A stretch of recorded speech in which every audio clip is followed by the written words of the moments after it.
नमस्कार मित्रांनो, महाराष्ट्र भटकंती या चॅनलवरती मी अक्षय गरड पुन्हा एकदा सगळ्यांचं सहर्ष स्वागत करतो. मित्रांनो, आज आपण जे पाहणार आहोत ते आहे देहूचे गाथा मंदिर.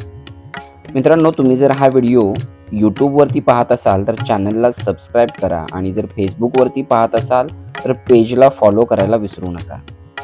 चला तर मग मित्रांनो, कोणताही उशीर न करता लगेचच व्हिडिओला सुरुवात करूया.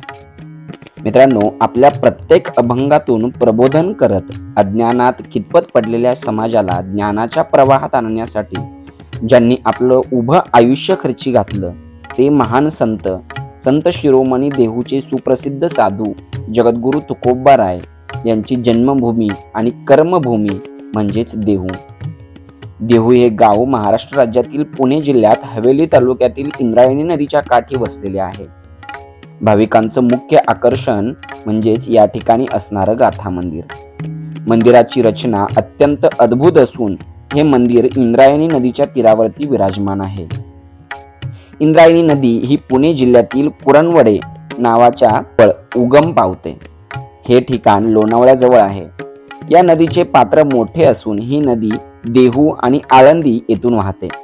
त्यामुळे या नदीला विशेष महत्त्व देखील प्राप्त झालेलं आहे.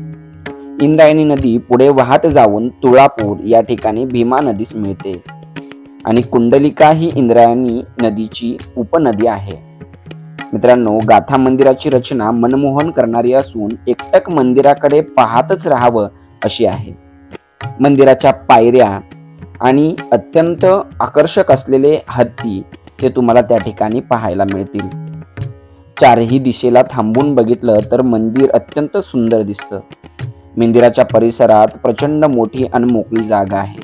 आत गाभाऱ्यात एकदम मनोमद करणारी प्रचंड मोठी तुकोबारायांची आसनस्थ मूर्ती व प्रत्येक भिंतीवरती जगद्गुरू तुकोबारायांचे अभंग कोरलेले आहेत.